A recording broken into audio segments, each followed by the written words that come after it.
नमस्कार बच्चों। पिछले वीडियो में हमने सुपरपोजिशन थ्योरम यानी कि अध्यारोपण का सिद्धांत को कंप्लीट किया। उसमें पहले हमने सैद्धांतिक रूप से उसको सत्यापित किया, फिर उसके न्यूमेरिकल प्रॉब्लम से उसको भी समझा और हमने पाया कि जो वो स्टेटमेंट था वो ठीक। अब जो अगला हमारा टॉपिक है वो है Norton theorem. Norton theorem same ऐसा ही है लगभग जैसा कि थेवेनिन थ्योरम है।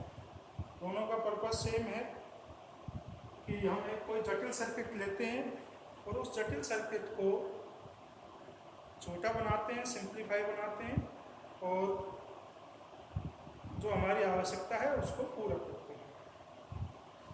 इनमें थोड़ा सा अंतर ये है कि थेवेनिन जब सर्किट हम बनाते हैं या थेवेनिन थ्योरम का यूज जब हम करते हैं तो उसमें जो परिणामी परिपथ जो सर्किट बनाते हैं उसमें हम वोल्ट का स्रोत यूज करते हैं और उसमें जो हम तुल्य प्रतिरोध प्राप्त करते हैं वो वोल्ट का स्रोत के कैसे लगता है, सीरीज क्रम में लगता है। लेकिन नॉर्टन थ्योरम का जब हम उपयोग करते हैं तो इसमें हम वोल्ट का स्रोत के स्थान पर एक धारा स्रोत का उपयोग करते हैं और जो तुल्य प्रतिरोध है वो उस धारा स्रोत के पैरेलल क्रम में लगा रहता है यानी कि समांतर क्रम में लगा रहता है। अब इसमें जो अंतर है वो धारा स्रोत, तुल्य धारा स्रोत निकालने का अंतर है और उसको हम यहाँ पहले सैद्धांतिक रूप से समझेंगे, फिर उसका हम मैथमेटिकल कैलकुलेशन प्रॉब्लम के थ्रू करेंगे। तो ये आपका नॉर्टन थ्योरम है। यदि हम इसमें कोई एक सर्किट लें, जैसे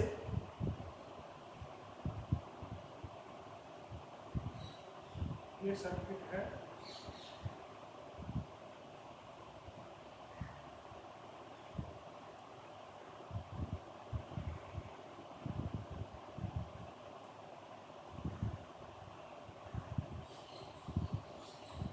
ये हमारा ई है,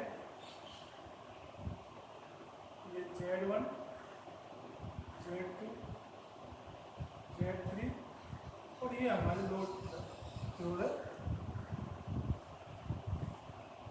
अब इसको हमें नॉर्टन थ्योरम में बदलना है। तो नॉर्टन के अनुसार किसी भी सर्किट को हम जब नॉर्टन सर्किट में बदलते हैं तो उसमें एक तो क्या लगा रहता है, धारा स्रोत। ठीक है, ये धारा स्रोत है, इसको हम नाम देते हैं आई इक्विवेलेंट या कई बुक में इसको नाम दिया गया है I N. N notation means not. और इसके पैरेलल क्रम में एक प्रतिबाधा लगी रहती है जिसे कहते हैं जेड इक्विवेलेंट या जेड नॉर्टन प्रतिरोध या तुल्य प्रतिरोध। और फिर इसके पैरेलल क्रम में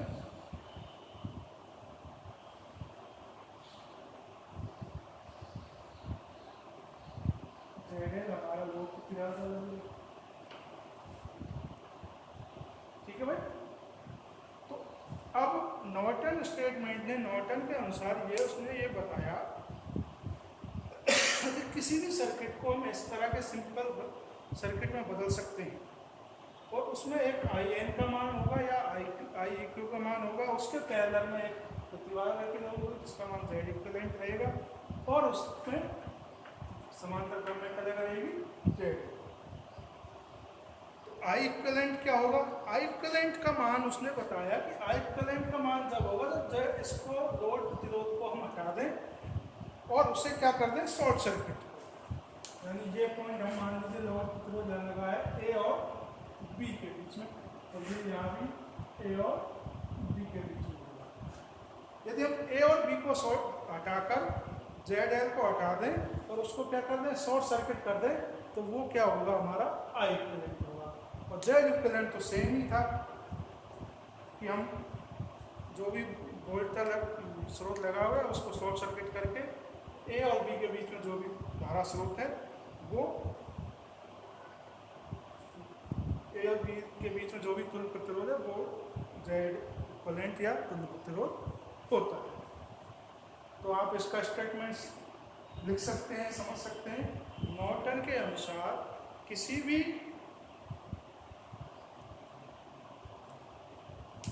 परिपथ को एक धारा स्रोत और उसके समांतर क्रम में जुड़े हुए जेड तुल्य प्रतिरोध के रूप में परिवर्तित किया जा सकता है, जबकि आई जो धारा स्रोत है वो लोड प्रतिरोध को शॉर्ट सर्किट करने पर उसमें प्रवाहित धारा का मान होता है, और जेड इक्विवेलेंट उसमें उपस्थित विद्युत स्रोत को शॉर्ट सर्किट करने पर लोड प्रतिरोध के सिरों पर उत्पन्न प्रतिरोध होता है। अब हम इसमें यहाँ से आई एन या आई एन निकालते हैं। ठीक है, आई एन का मान कैसे निकालते हैं? सबसे पहले हम आई एन या आई इक्विवेलेंट जो निकालेंगे उसके लिए क्या कंडीशन है?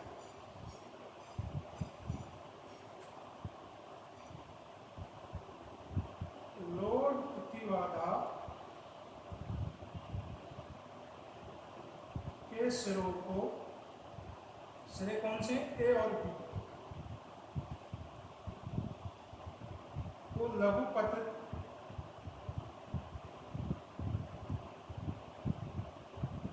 यानी कि शॉर्ट सर्किट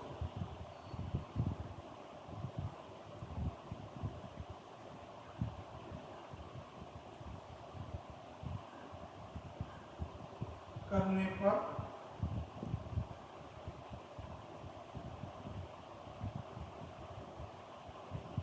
प्रवाहित धारा का मान।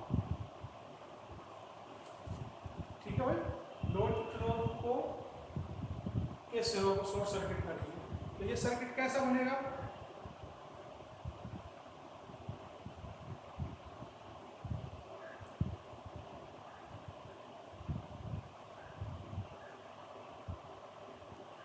उसको शॉर्ट सर्किट कर दिया ए और बी को। शॉर्ट सर्किट का मतलब आपको मैंने पिछले वीडियो में बताया था कि हम उसको सीधे वायर से जोड़ देते हैं। ये हमारा ई है, Z1, Z2, Z। ठीक है, तो हमें इसमें प्रवाहित धारा का मान निकालेंगे। वही धारा कौन सी होगी? आई एन या आई इक्विवेलेंट। ठीक है, कैसे निकालोगे? ये आपका अपना तरीका है कि आप इसमें KVL से निकाल सकते हैं, KCL से भी निकाल सकते हैं, लेकिन आप यहाँ से सीधा ही निकाल लीजिए। यहाँ से इन दोनों के बीच में कुल प्रतिरोध निकालेंगे। कुल प्रतिरोध कितना आएगा? ZT आएगा हमारा,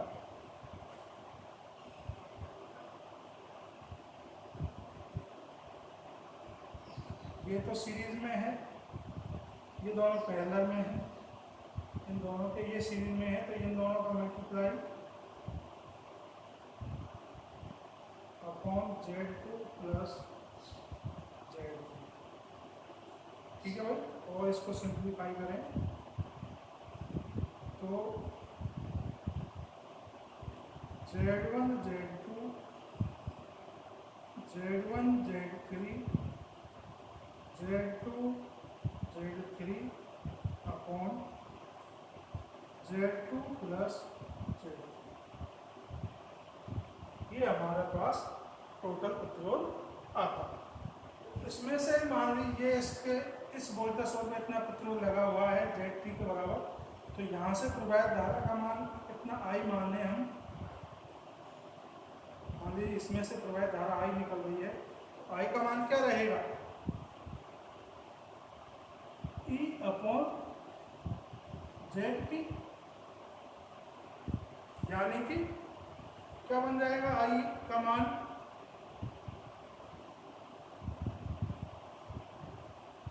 E multiply Z2 plus Z3 upon Z1 Z2 Z1 Z3 Z2 Z3, ये इक्वेशन नंबर हमारी 2।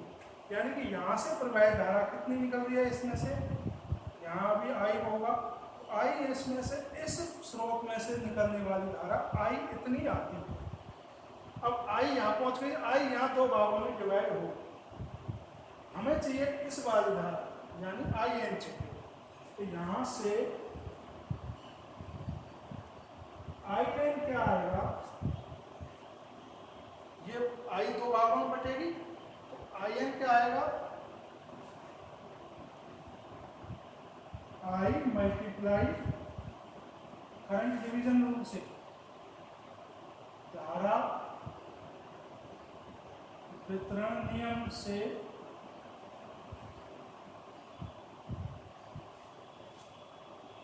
Z3 multiply Z2 plus Z।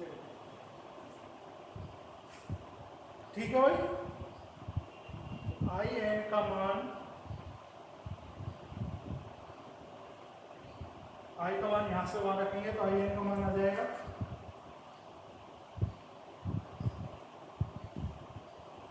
E multiply Z2 plus Z3 upon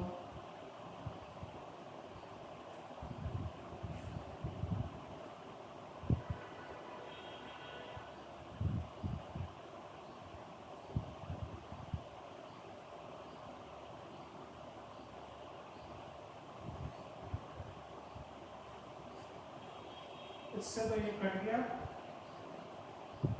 और ये आ गया हमारे पास E Z3 Z2 Z1 plus Z3, ये I N का मान।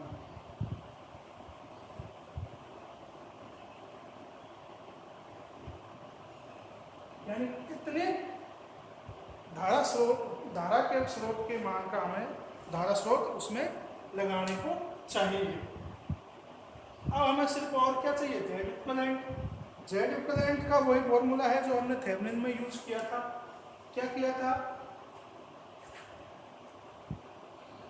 Z equivalent या जेड एन लगा करने के लिए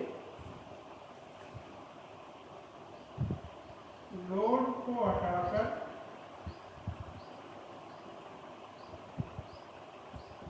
विभव स्रोत को लघुपतित करने पर लोड सेलों पर प्रतिरोध। ठीक है भाई। अब लोड स्लो को हटाया, इसमें से लोड स्लो को हटा दिया। चलो ये हमने लोड को हटा दिया।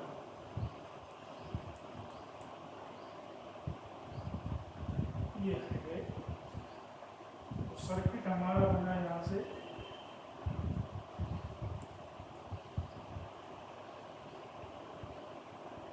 और क्या करना है, विभव स्रोत को क्या करना है, शॉर्ट सर्किट करना। ये हमारा Z1, ये Z2, ये Z3 और ये A और ये B।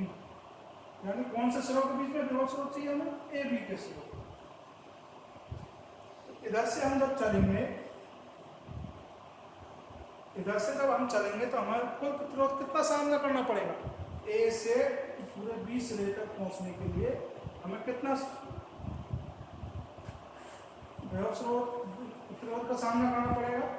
देखिए ये Z2 इन दोनों के श्रेणी क्रम में है, जबकि ये दोनों कैसे हैं, पैरेलल। तो कितना आएगा, Z2 यानी Zn निकाल देना।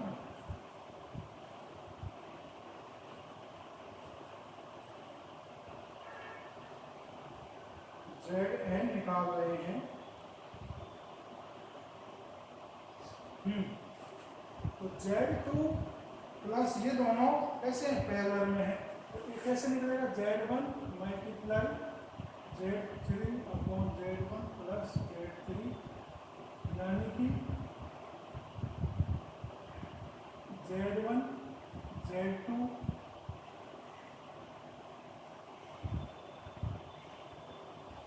Z2 Z3 Z1 Z3 upon Z1 plus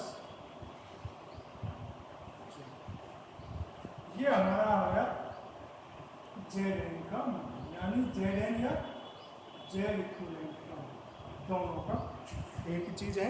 कई हम Z इक्विवेलेंट यूज करते हैं कहीं में। तो अब हमारे पास In है, Zn है, तो ये हमारा सर्किट पूरा हो। ठीक है, अब इसमें हमें क्या करना है कि देखो ये तो In है जिसकी वैल्यू हमारे पास ये है, कि Z इक्विवेलेंट है जिसकी वैल्यू हमारे पास ये है, लेकिन हमें चाहिए IL का मान, इसमें प्रवाहित धारा का मान। ठीक है भाई, अब IL का मान कैसे निकलेगा भाई? यहाँ से एक धारा निकल रही है, यहाँ पहुंच गई, अब ये धारा कैसे दो भागों में बटेगी, अब दो भागों में बटेगी तो उसमें हम करंट डिवीजन रूल लगा देंगे। IL का मान हम किससे निकालेंगे? IL का मान धारा वितरण नियम से निकालेंगे।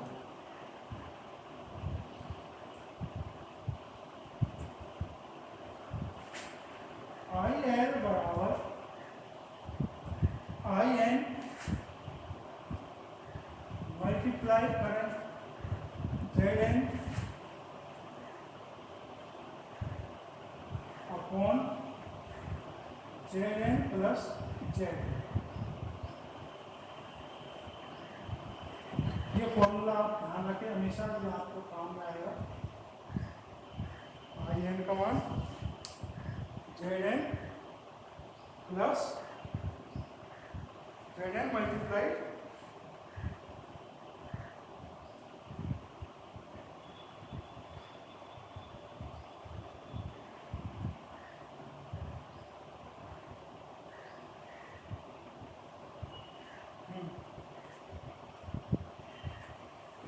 ठीक है।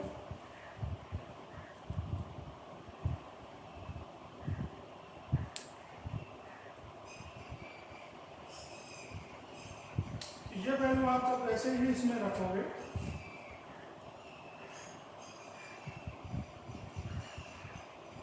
तो यहाँ कर देते हैं इसको,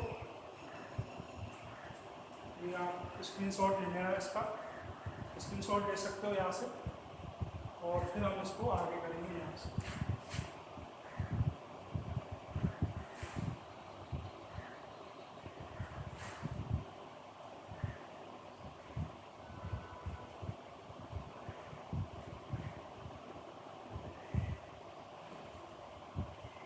स्क्रीनशॉट आपने ले लिया होगा। अब हम IL का मान यहाँ से निकालें।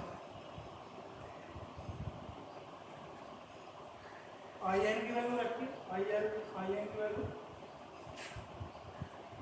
E multiply Z3 upon Z1 Z2 Z1 Z3 Z2 Z3 multiply Zn का मान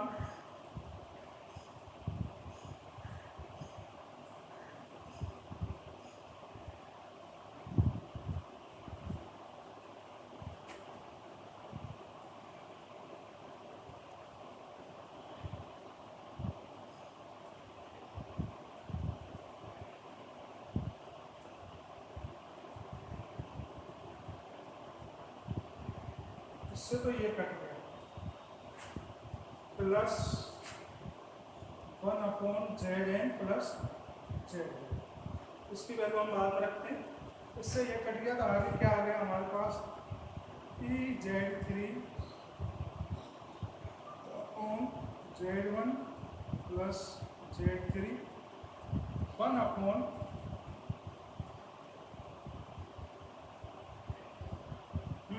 आंसर हमारा Z1 Z2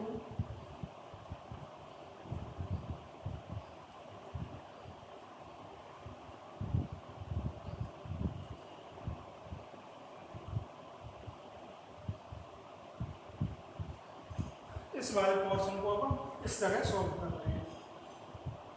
तो ये एलसीएम आ जाएगा, कहाँ चला जाएगा, ऊपर चला जाएगा।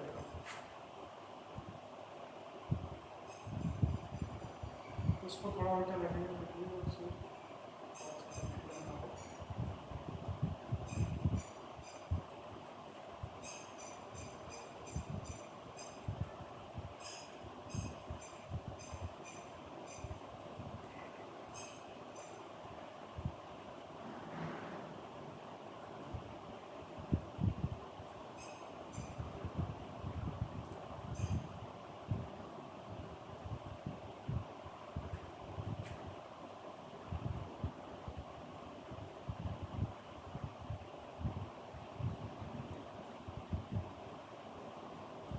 इससे ये कैंसिल हो गया। अब हमारे पास फाइनल आंसर आ गया I L is equal to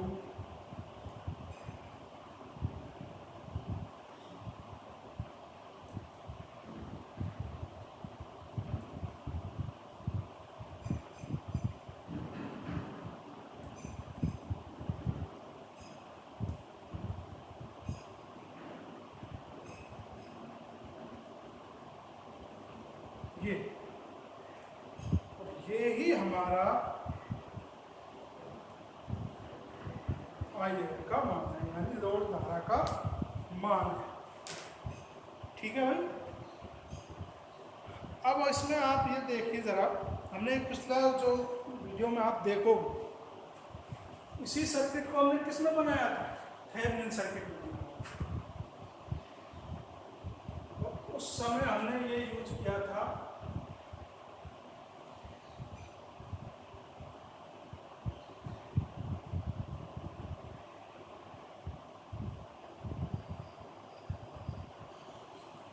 ये जेड इक्विवेलेंट या जेड टी एच था, ये ई इक्विवेलेंट या ई टी एच था, और ये जेड। तभी भी ये लोड धारा का मान इतना आया था। ठीक है, तो आप इसको इसमें वेरीफाई करने के लिए वो वाला वीडियो देखें, थेवेनिन थ्योरम में सेकंड वाला थ्योरम में हमने इस सर्किट से आई एल का मान निकाला। इस सर्किट में हमने आई एल का मान निकाला और वही आई एल का मान ये वाला आई एल का मान से बराबर, यही सर्किट यूज किया था। तो उस प्रोसेस को आप वहां से देख सकते हैं कि इस सर्किट में आई एल का मान कितना था और इस सर्किट में आई एल का मान कितना था। दोनों हमारे पास सेम, उसमें भी यही आया था और यहाँ भी यही आया। अब इसमें आपने थोड़ा सा जो परिवर्तन आता है, कई जगह हम यहाँ तो वोल्टा स्रोत यूज करते हैं, लेकिन कई जगह आपको क्या मिलेगा, करंट सोर्स मिल जाएगा। तो करंट सोर्स निकालने के लिए वो लोड, जब हम यहाँ जेड इक्विवेलेंट निकालते हैं तो उस समय यहाँ तो उसको लघुपतित करते हैं, लेकिन करंट सोर्स होने पर उसको हम ओपन सर्किट करते हैं, यानी उसके स्रोत को कैसा कर देते हैं, खोल देते हैं। जैसे कि इसका आप स्क्रीनशॉट ले लीजिए,